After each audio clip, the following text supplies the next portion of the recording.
All right, and we're back for another edition of the Authentic Growth webinar. Welcome to the early arrivers. We've just opened up the Zoom curtains, so we're going to give everybody a chance to get here and land. We're so grateful that you're spending some of your day with us today, and we'll be kicking off the content really soon. Just giving a few minutes to let the crowds flood through. So if you're just arriving, make sure you've got a notebook. Make sure you're ready to share your questions with us as we go through today's panel. I want to point out that there are two features in today's webinar where you can interact, but I want to especially point your attention to the Q&A feature. If you've got a question for our panel at large or a specific panelist today, please drop that question into the Q&A because we will reserve some time at the end of the conversation to pull some questions from the audience. So we would love for you to be participating in this. If you want to chat along the way, just to give commentary, a hand clap, a critique, hey, we welcome it, be part of the conversation, but for sure use that Q&A feature. So, all right, I think we've got critical mass. We're going to officially get started. Welcome again. You are here today at the Authentic Growth webinar for the topic of marketing budgeting. We've got a really robust conversation ready to go today. If we've not met before, I'm Jennifer Zick. I'm founder and CEO of Authentic. Authentic is a team of fractional chief marketing officers working all across the United States and sometimes beyond to help great businesses overcome random acts of marketing and budgeting and confidently take the next right step toward healthy growth. We're just delighted to have you with us today. A little bit about Authentic, if you're not familiar, just so you understand the perspective that we come to the table with. We work primarily with entrepreneurial businesses who are growing beyond 5 million in revenue, upward to 100 million. That's usually our sweet spot. And the work that we do as fractional CMOs, we work with businesses of all business models, B2B, B2C, distributor channel, and across a wide variety of industries. So we've put together a panel today of very diverse perspectives, knowing that you in the audience are coming from a lot of diverse situations. In the audience today, we know we have entrepreneurs and CEOs and executives. We have revenue leaders in sales and marketing roles. We have independent consultants and agency partners. So whatever you're bringing to the conversation today, we hope that we're going to give you something of value that you can take back and make actionable as you're looking ahead to 2024. So we don't want to delay getting started with that. We're going to jump right in. And again, if you're just joining us, I want to encourage you to take advantage of the Q&A feature that you'll see in the screen so that you can drop a question to any of us as we go along, and we'll spend some time at the end addressing some audience questions. So without any further ado, it is my pleasure to introduce to you my esteemed friends and panelists. Today, we have two of our consulting fractional CMOs with us, as well as one of our most valued and trusted Ally Network agency partners. And John, I'm going to start with you, our Ally Network partner, and ask you to introduce yourself. Tell us a little bit about the work that you do. Hey guys, my name is John Gamadas. I'm one of the partners at Orange Ball Creative. We're a brand and marketing agency here in the Twin Cities. We do work across industries. And so today I'm going to be able to bring perspective from an agency to this conversation. I'm really excited about that. Orange Ball is a firm that we do a lot of work in website development, content development, brand and identity, and really our focus is on messaging. We do a lot of work and a lot of focus in the messaging area to get that right for our clients. That's kind of our sweet spot, and then we bring it to all those other tactical areas that we provide for. Thank you, John. My one little fun comment about messaging is a quote I use often from a past colleague who said, if you don't have your messaging foundation right and you just start doing the marketing stuff, you're really at risk of just making your brand suck faster to more people. So thank you for helping make sure that our clients are not making their brand suck faster to more people. We appreciate you. Mary Beth, hi, thanks for being here. Hi, everybody. My name is Mary Beth Moan, and I'm fairly new to Authentic, but I've got 20 plus years of marketing management experience, which means budgeting experience. And I primarily worked in B2B, with the last 15 years or so being SaaS and services. But some of the industries I've worked in include insurance, management consulting, training and certification, and healthcare technology. I've also got a little bit of B2B e-commerce, or rather B2C e-commerce experience, and have done a lot with channel and partnerships, and have also done some marketing consulting from time to time during my career. Awesome. Well, we're grateful to have all that experience at the table, Mary Beth. And Veronica. Hello, Jennifer.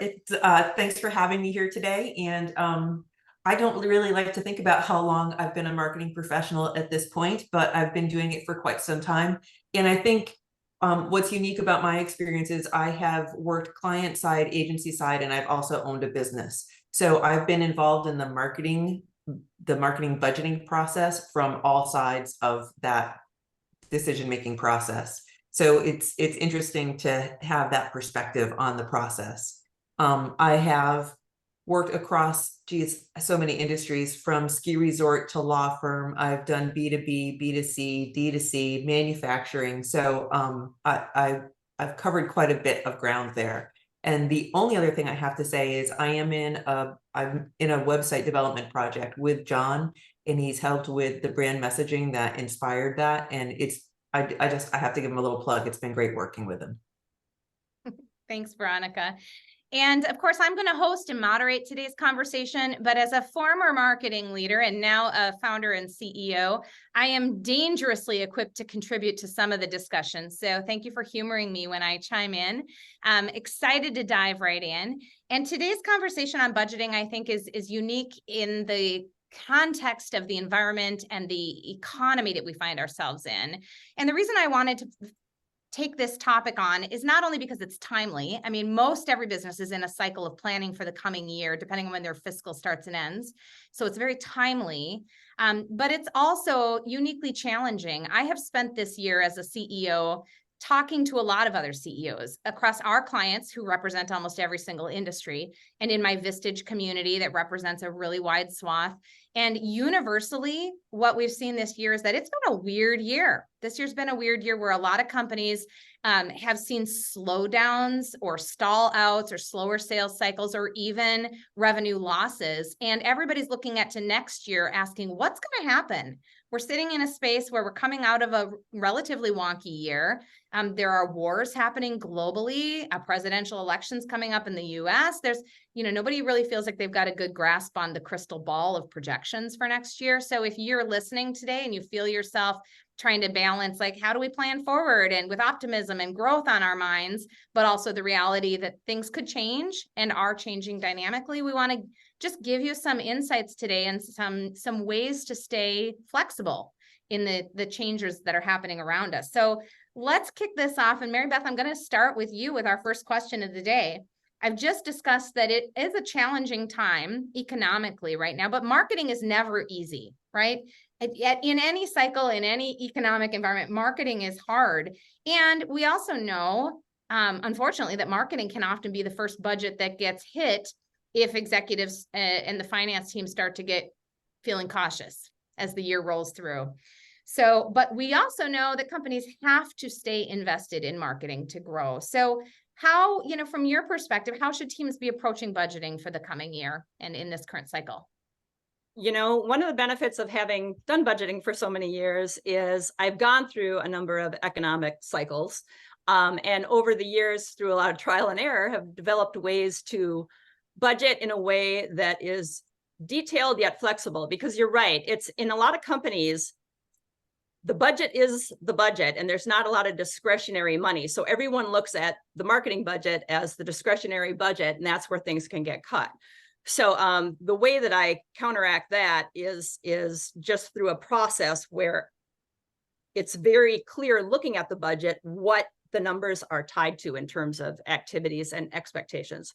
So one of the first questions that people ask is, how much should I allocate to marketing? And of course, that's going to vary from business to business. And marketing budgets are typically expressed as a percentage of revenue, but it varies based on industry. And so we've done some work at Authentic, as you know, looking into this. And for professional services, it can be between 5 and 15%. For SaaS and technology companies, it can be between 15 and 30%. So there's quite a wide range in there, but that's just one guideline to look at. Another thing to consider is the growth stage of your company, right? So if you're putting energy into marketing and driving sales, is the rest of the business even going to be able to support those sales? And that's an important consideration that you have to think about.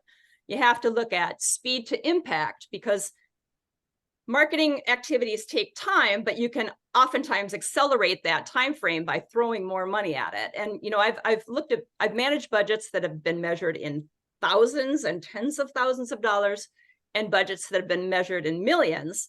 And it's very different when you're playing with different pools of money, but a lot of the principles really are the same. And marketing is one of the few things that you can actually do with zero budget to some degree, because you can do, social media, organic, types of activities. However, that's not necessarily something that's recommended, right? Because you also have to look at opportunity cost. You have to look at what your competitors are doing, how much they're spending, et cetera. So there's a lot of things that go into it, and there's no one right formula for, that every company can use, but just being aware of these things and thinking about them as you're planning is helpful.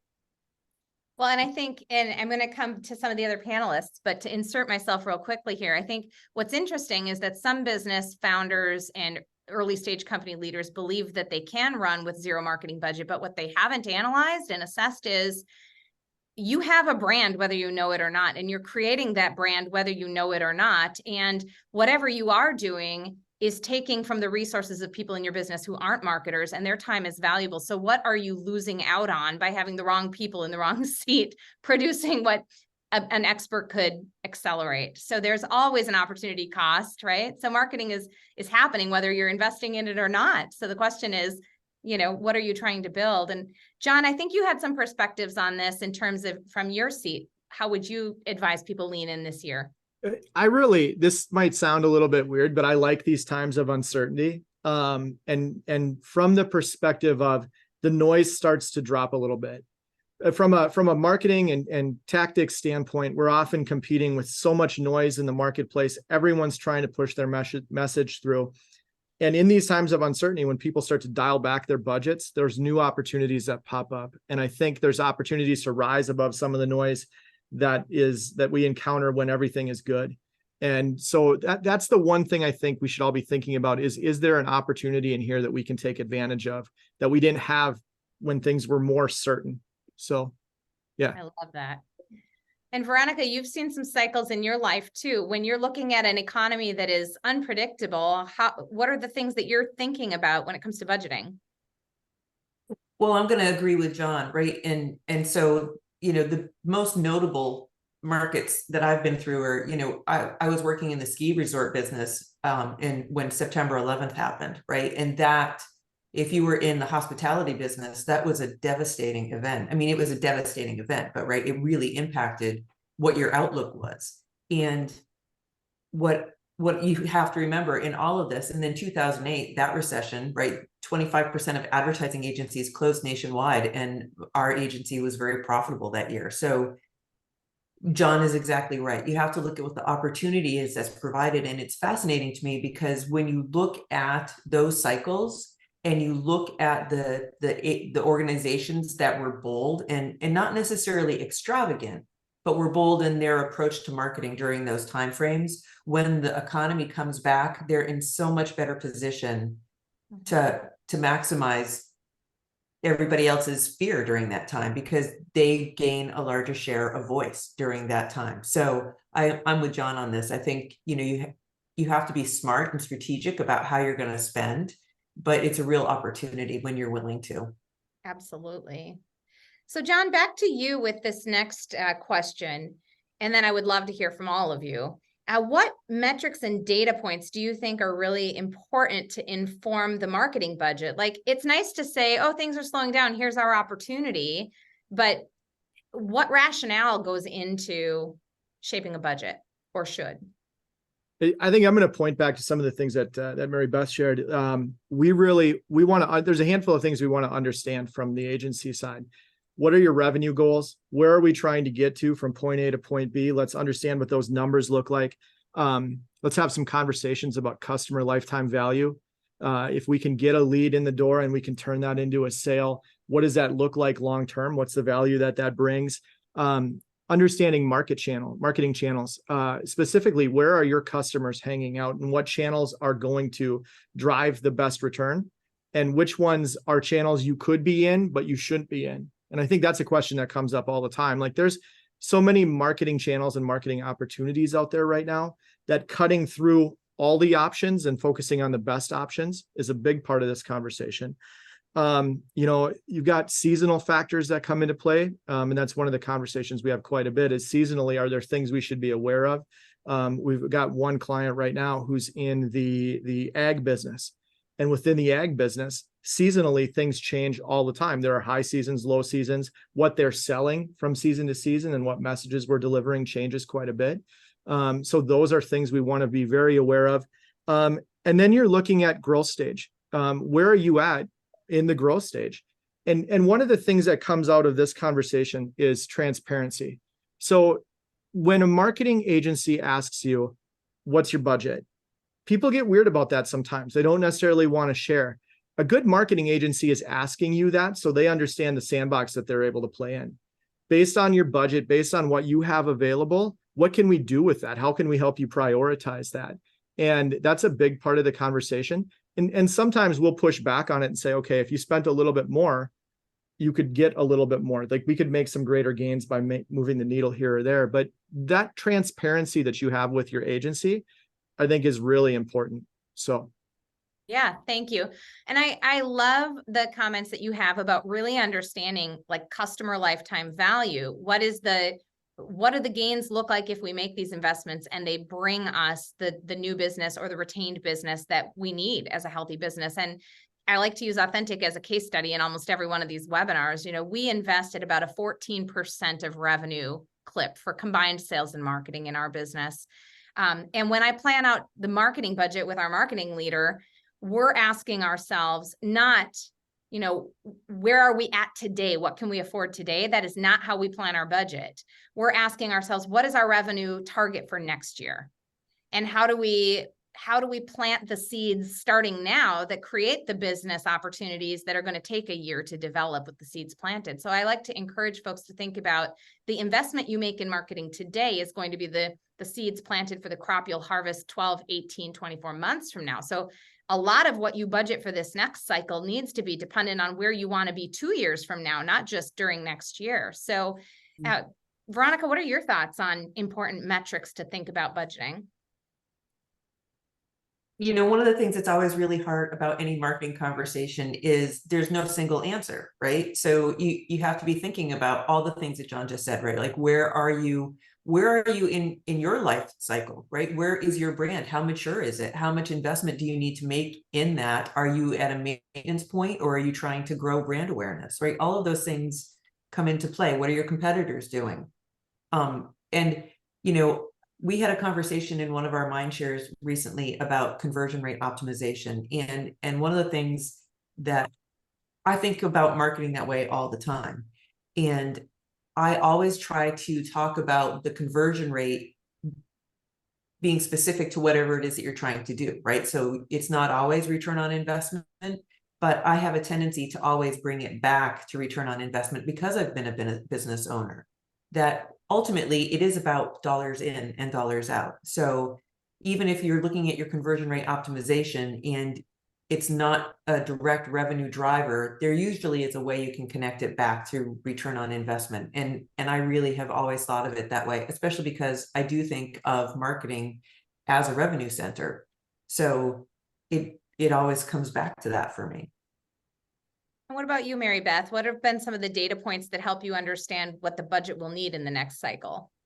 Well, the thing that I think is difficult for a lot of companies is if they're just getting started with marketing, they oftentimes don't know those things like lifetime value. And so to be able to come up with the return on investment is hard, because I've had conversations with a lot of people who have said, well, if you can guarantee me that if I give you this amount that I'm going to get, whatever return, then you can have as much as you want. And it's like, I can't guarantee you that until we start doing some marketing, because, you really have to start doing the activities and learning from it, because you can look at industry averages, but every business is unique. It's just going to be unique in terms of, where it's playing in the larger industry. And so the thing is, don't let that lack of information stop you from doing things and sit around and wait to get that clarity. You build that clarity by doing activities. And certainly you want to make intelligent, decisions about different kinds of campaigns and things based on, your broad background, but you have to start somewhere. So you have to start by coming up with what you think is a realistic return, and then just, learning from it and iterating. And I also look at setting up the budget in such a way where it corresponds to the way that the numbers are reported throughout the organization. So it's easier, if the overall organization reports numbers based on business unit versus product line, whatever that is, that I'm doing the marketing budget accordingly. So it's really easy to kind of map how those numbers play through. You brought up such a couple really important concepts there that we don't have time. They could be their own webinars, but I want to point the audience back to at the Authentic website, which is authenticbrand.com. We have just recently completed a whole series of content that's part of our marketing maturity matrix. And one of the components of the matrix, there are 10 different attributes, but one of them is data and metrics. And the really important thing for growing businesses and their leaders to understand is that you cannot predict results without strong data insights that give you metrics that will help you formulate what those results look like. And so every business must move through the evolution from putting process and systems in place to capture baseline data. And then that data becomes knowledge once there's enough of it. And that knowledge and information can become insights. And from insights, you can get to predictive analytics. But you can't get any data till you've done things that give you information back, right? So if it's a cart and horse, the horse that needs to go first is activity. You have to start doing the things with the best strategy that you possibly can without knowing exactly what you're going to get as a result. Yeah, that's so good. Okay, well, we could, like I said, that's maybe a whole nother webinar for another day, but moving along, Veronica, I want to come back to you because it's one thing to have some of the data and the insights that help to set what the budget parameters could be and what level of investment we should make. But you do have to get people on board. You have to get your CEO and your CFO and your head of sales to align around what you're doing with the budget and get people on board. So how do you build that case for marketing investment? So my short answer is the way you think it's going to work, right? And that, I don't mean to sound flippant, but the simple fact of the matter is it is a lot like marketing in that there's a strategic approach, and it starts with understanding who your target audience is. So again, I have been in the role where I've been the decision maker on the budget, and what the person who's trying to convince me to spend has to go through is very different than what it would be to convince somebody else. And I have presented to a lot of different personality types, and you have to understand, are they a risk taker? Are they very conservative? What's important to them? And I don't mean what are the goals for the business, but I mean what's important to that decision maker, and understanding that, because I've been in a situation where, I used to do a lot of direct response, and we looked at lifetime value and customer acquisition. And, we had a great ratio. I mean, it was a great ratio, but he didn't care about that ratio. The only thing he really cared about was the acquisition cost. So all that other information didn't help make the case. So again, the short answer is you have to understand who your target audience is and develop the strategy around that.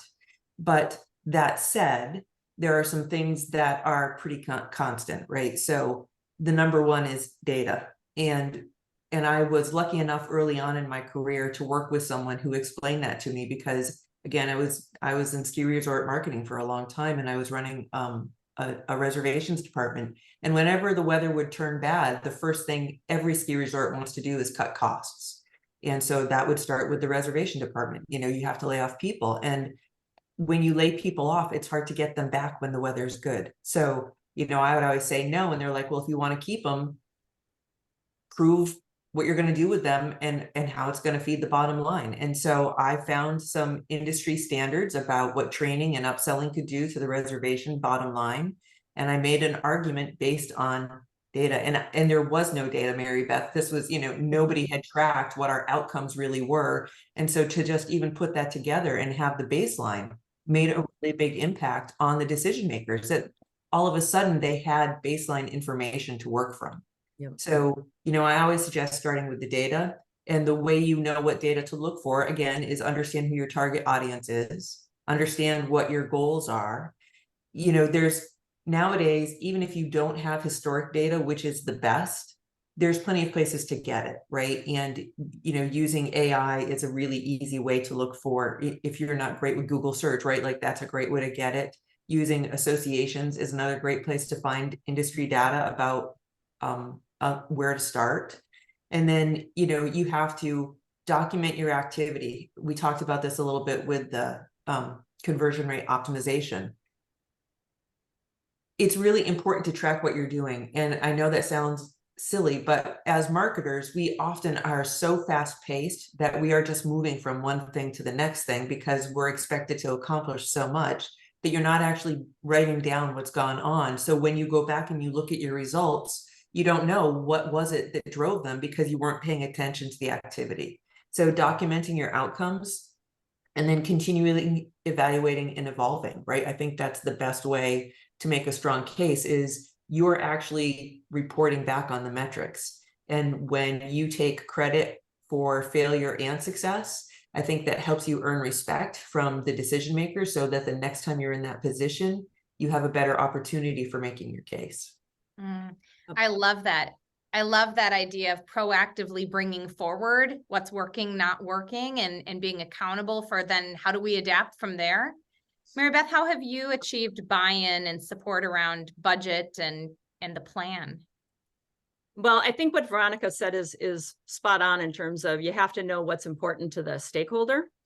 And, I had a role where I had a budget that just had multiple sub-budgets for different parts of the organization. And each of them had a stakeholder who was very invested in what was going into their portion of the budget.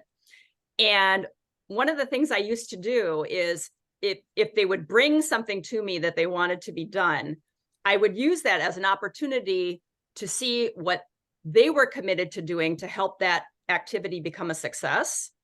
Because, what I think of is when you have a kid and you bring them to the store and they're begging for the new toy and they want you to buy it for them. And you say, well, I'm not going to buy it, but if you put in half of your birthday money, and then suddenly they don't want it because it requires some investment from them. And I would use that tactic actually to work with stakeholders as well, because you could find out who was really attached to a particular idea versus somebody who was just like, oh, let's have marketing do this for us, And so to get some buy-in and some accountability from them in terms of, okay, if we do this campaign and it drives leads in this way, how are you going to follow up on those to make sure that, it's carrying all the way through the sales process, et cetera.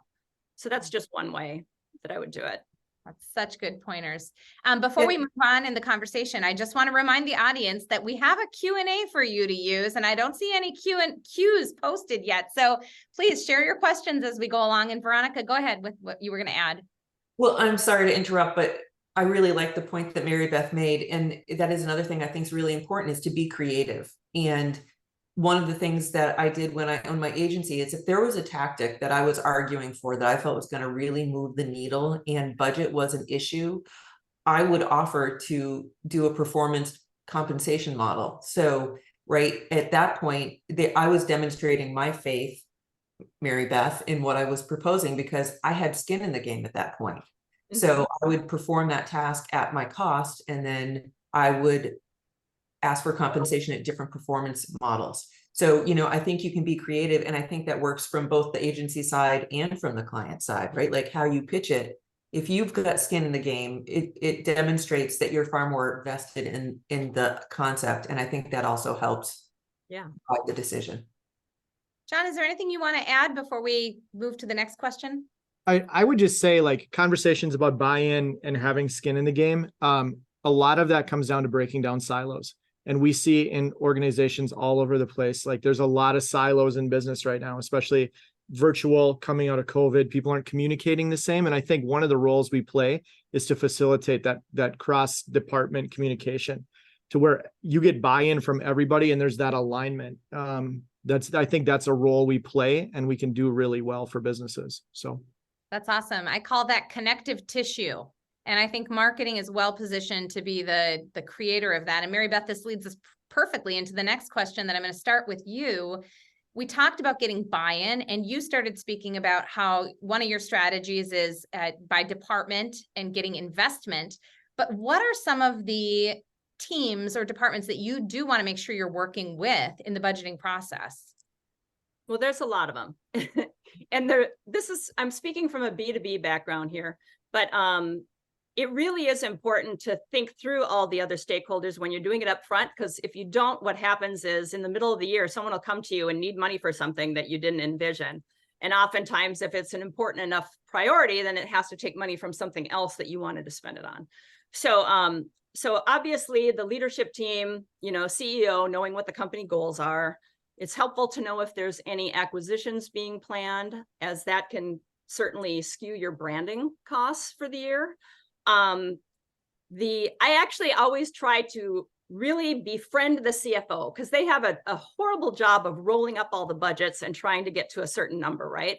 So they really appreciate it if you're buttoned up with your numbers, that they know that everything's tied to a real activity and that you're not just, playing funny numbers with them. So, getting the CFO to be a partner is important. And then sales, obviously, HR, particularly if if employee recruitment is a big challenge for the organization, or if there's any large company-wide events that might be expected to be paid for out of the marketing budget. Product management, to know like if there's new product launches that are going to be happening during that year. Customer success in terms of any customer retention activity that you want to do. Partner and channel marketing, if you have, that aspect to your business is important, whether you want to plan any cooperative campaigns or events along with key partners. If a company is broken into business units, you want to talk to the head of the business units that are involved.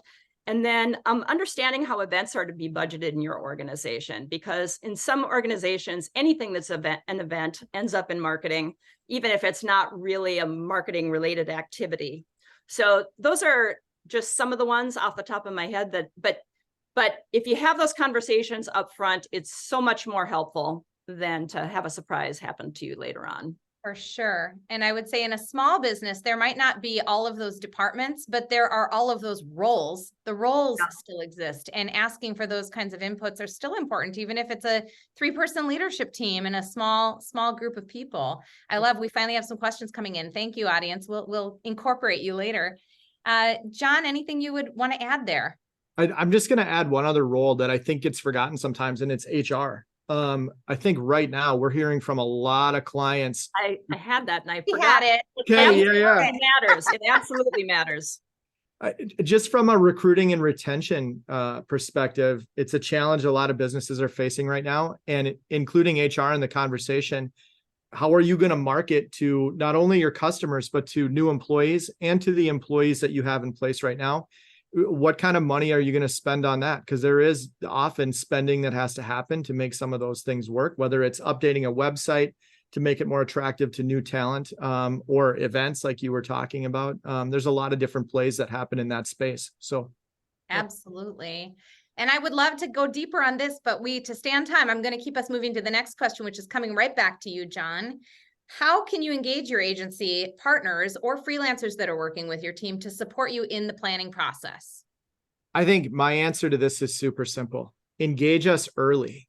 Like sometimes it's easy to build a strategy, and then when the strategy is done, reach out to your agency partner and say, okay, now make this happen. And there are a lot of areas where an agency can add value in that planning process, from things we've seen work with other clients to understanding how much time, how much energy, how much resource it's going to take to make something happen. I think that's a miss that happens quite often is the plan gets built and then you pull in the team to build it. And it's like building a home or a giant office space. If the architects are working with the contractors, to envision it together, I feel like the building goes up a lot faster. There's a lot more efficiency built in, a lot less waste, and things go just a lot smoother. So that's my short, simple answer to that question. And Veronica, you've run and owned an agency. So how would you address this? How would you want to incorporate your partners? Well, I'm going to marry what John said. And I think, for me, there are two things that really come to mind on this, and it's trust and synergy. And again, this comes from having been on both sides. From my perspective, you have to trust your agency enough to have honest, frank conversations about where you're at and what you need from them, how they can play with your staff efficiently. And if you don't have that relationship with your agency, it's not the right agency, right? Like, and I feel that having been on the agency side, if you don't trust me enough to have that conversation with me, I'm not the right agency for you. Mm-hmm. And the other thing is, one of the things that I have seen happen when markets get, when the economy gets a little unpredictable, is I've seen clients try to implement a strategy of hiring multiple partners, thinking that it gives them more influence over price, right? So if I'm not all in with one agency, I might have more influence over what I can get charged for any one thing. And it's not necessarily a bad strategy to use multiple partners if you're doing that based on need and you're doing that based on skill set, right? Like, that's one thing. But if you're doing it from a cost perspective, what you have to remember is you're losing a lot of synergy, because when you have one agency partner, especially if you don't have a strong internal marketing leader, they actually start to own the cohesiveness of all of your tactics. And they do things like make sure that your landing pages work well with your website, and they are looking at conversion optimization correctly. So I just think those are two things that are really important, is to make sure that you're looking for synergy and you have a lot of trust in your partner. Mm-hmm. Absolutely. Mary Beth, on the client side of things, how have you engaged agencies to help make your budgets smarter, stronger, more strategic? Yeah, well, I definitely subscribe to what Veronica said about, having to trust who I'm working with. And I will pick a good working relationship over, there's certain companies where you have to get 3 bids and then you go with the lowest one. And I've thankfully not had to do that, because when you have a good relationship with an agency, even if the bid is higher, you're gonna save money in the long run. It's just gonna happen. And so the thing that I like to use agency partners for is, especially when you're framing up a budget for something that's a new initiative to you that you haven't done before, to get the input on, what it's going to cost. Because things I've done a lot, I can estimate that pretty closely on my own. But if you're doing something new, to really get those numbers, and then also I get very granular in terms of documenting the scope of the work so that I know exactly what's covered in it. And then you can have a conversation with your partner, if you're looking to, try and contain costs, on things that you can strip out, or things where you might be able to do something internally, a piece of the puzzle, and work with them on it. And if you have a good relationship with your agency partner, and they know that, you're not in it to waste their time, you can really accomplish a lot doing that, I think. Absolutely. And I'll speak for Authentic as a small, youngish business, right? We're coming up on our 7th year, and we do have dedicated in-house marketing talent, but we also work with several partners who are augmented members of our team. And that deep trust and understanding and clarity of swim lanes is what makes the whole engine work successfully together. So agency partners, I just don't think any modern business can afford not to have partners along the way who are deep in their expertise, supporting your team, and getting them involved in the strategy and planning is really important. So Veronica, it's one thing to set up a budget and get buy-in and get across the finish line with your budget approvals to start the year, but nothing ever goes as planned ever within the year. So how do you create a flexible budget that can respond to market shifts? So, and this goes to how you set your budget up, but I think there's a really nice kind of way to set up your budget, and that is a 70-20-10 rule. And I like that method because, and Mary Beth, I think you would agree to this, like, you have 70% that are things that have worked for you in the past, and that might include things that you've already committed to. But then you put 20% towards testing new things, testing new tactics with your current target audience, right? So you allocate 20% to trying new things. And again, remember to document and monitor and evolve. And then you have 10% that's for something that's more high risk, right? Things that you want to try that you haven't tried before, maybe looking at new target audiences.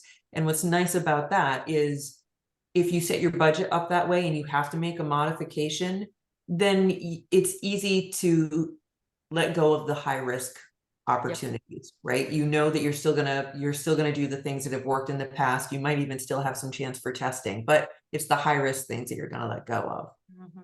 Also in the past, I typically include 3 to 5% contingency, and that 3 to 5% contingency can work in two different ways, right? That can be if you need to make a cut mid-year, that's the easiest place to cut if you haven't already spent it. But the other reason it's really nice to have that contingency is if you've tested something that's working really well and you want to do more of that, it gives you some flexibility to put that money back in. And Jen, you touched on this a little bit with the swim lanes. The other thing that I think really helps is the EOS model of doing 90-day check-ins, right? You know, what have we done? What's worked? What's not working? What do we need to refocus on? What do we need to cut? And I think, you know, the more unstable the economy, the more frequently I have a tendency to look at my spend, right? I'll dive into my analytics a lot more deeply on a more frequent basis when the economy is unstable and I have to watch every penny. I'm going to want to be a lot more cautious about, you know, looking at my Google ad spend and monitoring it much more closely. The other thing that I think is important, and we talked about this a little bit, is leveraging different staffing models. So, right, are you going to hire it and own it, or are you going to rent it and work with an agency to provide that? And because, you know, I hate to say it, but that does move the risk to somebody else. So, you know, I think looking at internal versus external, and another, you know, great opportunity is to go fractional. If you are at the point where you need to bring on, you know, senior level marketers, a controller, you know, start looking at fractional alternatives. There's even, you know, fractional HR people. So it's a great opportunity to bring in some high-end talent at literally a fraction of the cost. So those are some of the things that come to mind for me if you're going to try and really be nimble and be ready to make pivots. For those listening who heard Veronica refer to EOS, if you're not familiar, it's the entrepreneurial operating system based on a book called Traction. It's a very common operating system used by small and growing entrepreneurial businesses. We run on EOS at Authentic.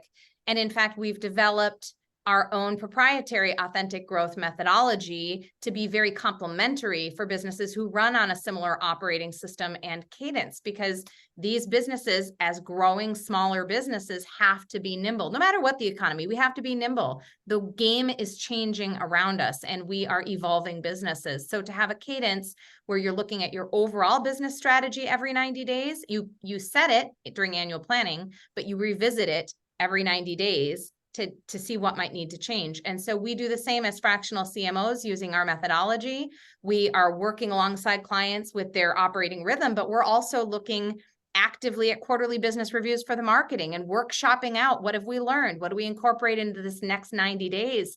So, you know, budgets are usually set once in the year, but they're managed fluidly throughout the year. So Mary Beth, what strategies have you used to be nimble? Well, it's kind of funny because when you talk about, you know, the 90-day review, working for a public company, obviously everything kind of goes on that, you know, quarterly time frame. So yeah, I would set up the budget at the beginning of the year, with the first quarter being, you know, pretty solid and the rest of the year a little bit more fluid. But to Veronica's point about, you know, if you have to pivot mid-year, I've had to make cuts that were deep cuts partway through the year. And so it wasn't a matter of just skimming off a 10% high risk thing. I had to kind of go into the core of some of the activities. And so that's where I think it really pays off to be detailed in creating your budget. So again, having the scope of work identified so that if you need to modify the scope of work, you know how to do that, scaling it back. And also, I make a note in the budget of any deadlines in terms of cancellations of events, when you get your money back, when you won't get your money back, and to put those things in my calendar so that if reforecasting has to happen and you have to make the tough decision to drop something, that you're doing it in a way where you're, preserving as much of your budget as possible. So that's one of the ways. So wise. And John, how do you as an agency partner work with companies to provide flexibility and help advise them on those give and takes?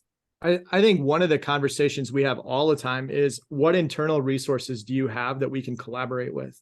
So the agency partner, if it's a good one, is going to look for ways to help leverage the talent you already have internally where it makes sense, and then fill gaps. Yeah. So that means we're not going to do everything. We're going to do the things that we should be doing and let your internal team, where they're capable and where they have those skill sets, really run with those things. We're going to empower them and turn them loose so they can do their side equally as well. So that's wise. And that's what marketing leaders want from our agency partners, is that you're helping us understand when we can absorb and what pieces we ought to be absorbing to create that great synergistic efficiency in the relationship. Yeah. So we now have some really nice comments and questions from the audience. So I'm going to turn my attention there, and I'm going to start with some awesome comments shared by our friend Bo from Orange Ball, John's business colleague. These are just a couple quotes that I think are worth calling out so that it's on the record. Here's one. Marketing is like a fire. You need to get it started to create heat. You can't say, fire, give me heat, and then I'll add wood. That's smart. Here's another one from Bo, a quote from Henry Ford. A person who stops advertising to save money is like a person who stops a clock to save time. Ooh, good. That's good stuff. Okay, now I'm going to roll into the questions. Bo, thank you for those nice little nuggets. I'm going to start at the top here with Mercedes, who's asking us, how do you recommend allocating marketing investments that have short-term ROIs versus longer-term ROIs, especially when you're in growth mode and you don't have as much data to back up the new initiatives that are unproven? So in their business, they have a lot of data to back up what they've already done, and they're looking at the risks they need to take to grow in markets they haven't accessed. So who wants to take this one on first? It's a meaty one. How do you balance short and long-term ROI and what you know and risks you're going to take? I'll give that a try. So it's really interesting because especially when the economy is going to be unstable, that is a good time to think long haul. It's a little bit like the stock market, right? When the economy is unstable, I try not to look too frequently because I'm in it for the long haul. And I think, you have to be checking on what your return on investment goals are. But when this is a good time to invest in things that are going to provide value to your brand, like search engine optimization, content marketing, things that really help people know who you are. So I have a tendency when the economy is bad to focus a little bit more on brand investment. And also, again, what's your level of comfort with risk? Because that investment is more stable than a short-term return on investment. You might make more immediately, but it might also have a greater risk associated with it when if you're investing in your brand, that's going to have a pretty continuous return. Any thoughts to add? I think we have to resist the urge to want a microwave. We always want things to go fast. We want the short-term ROI, and in marketing, that's really hard to find. So, yeah. We're more like a smoker. Yes. My husband loves to smoke meat, so it's an all-day event. All right.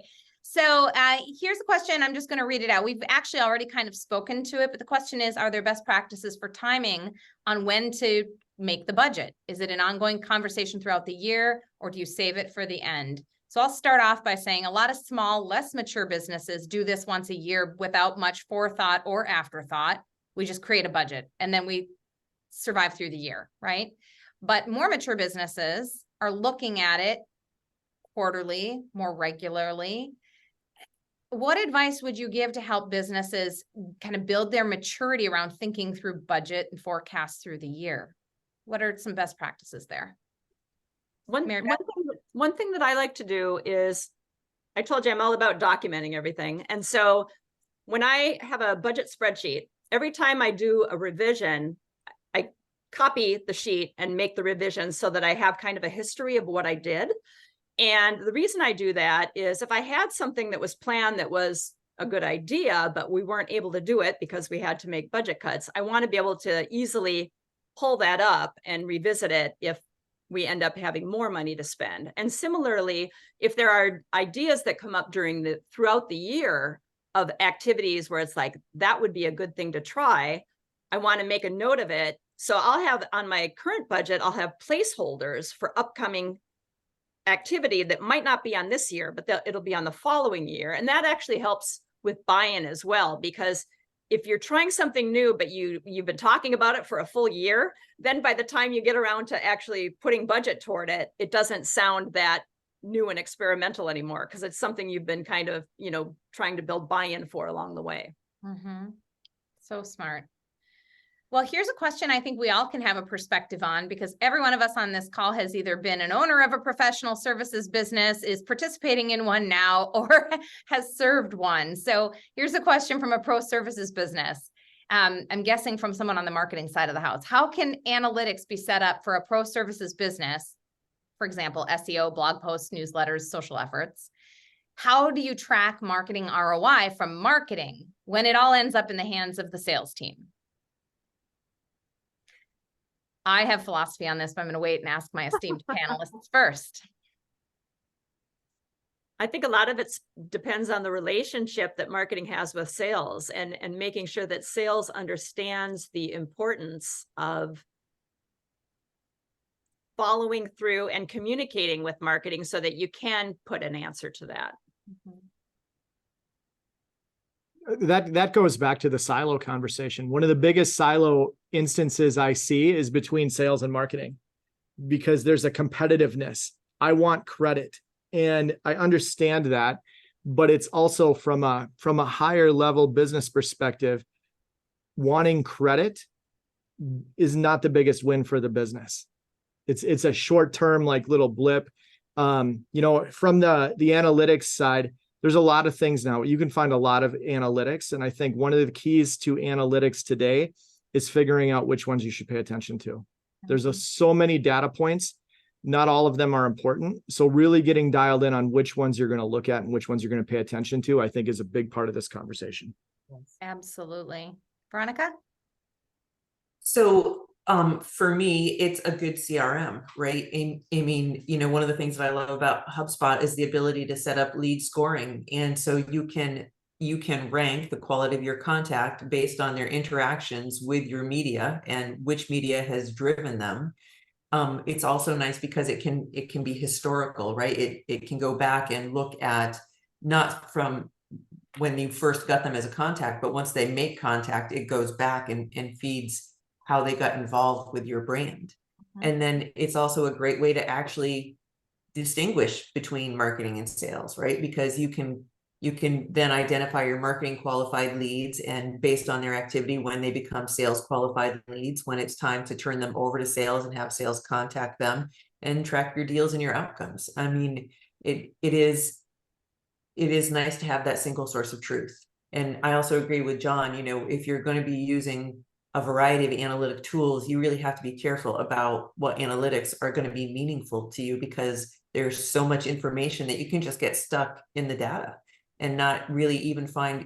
It's really about actionable insights, right? And so that's, I think, when you're talking about what analytics you want to use, it's what information is going to drive a decision for me. Absolutely. And again, using Authentic as a case study here, we are a B2B professional services firm. We sell to CEOs and executives. Many professional services firms are selling a strategic, high trust relationship to executives. And when that's the case, it's not transactional. This is not a widget that you can buy on an e-commerce site and track an ad through to the conversion point of purchase. This is a high trust relationship. And so going all the way back to where John started, I would really encourage that instead of thinking from a credit mindset, which creates divisiveness between sales and marketing, as you already said, think about marketing in terms of influence on attracting someone to your brand, converting them through those, the early pipeline stages, the influence marketing has after the deal to help create within the culture a positive brand experience, bring clients back to more content that deepens their trust. You know, we've got some clients on this webinar right now. This is marketing's influence on that relationship right now, right? The influence of marketing doesn't begin or end at lead generation and the handoff to sales. The influence of marketing needs to be measured over the entire relationship life cycle. So, but to give you some idea of how we stitch together what Veronica was talking about with what John was talking about is we've been using a robust CRM and practices since day one to know who is important to us and engaged with us and how our marketing initiatives and channels and tactics and campaigns influence those relationships, right? So then we're able to look at all that historic data and have years of accumulated data so that we know on the marketing side, with the sales side, with client services side, what is our average deal size? What is the time to close from the time we have a hand raiser that is a deal until we've won it? How long do our clients stay with us on average? What kind of deals are the most profitable for us, right? So once you start to get that kind of data and analysis, marketing is working so closely with sales on those big levers. What are the big levers that marketing can help to influence longer client retention? What are the levers that marketing can help to influence the average deal size and the product or services mix? So it's an evolution. It takes all of the pieces from the process to capture the data and the places and the systems to how you're going to use those insights to bring sales and marketing close together. But gosh, this hour is going really fast. We've got one more question from the audience that I'm going to try to pack in real quickly, which is slightly related. But this person wants to know, how do you prove ROI when marketing attribution is broken due to a tightening of privacy settings? Oh, we missed cookies. If nobody else wants, oh, go for it, John. Nope, you go ahead. You go ahead.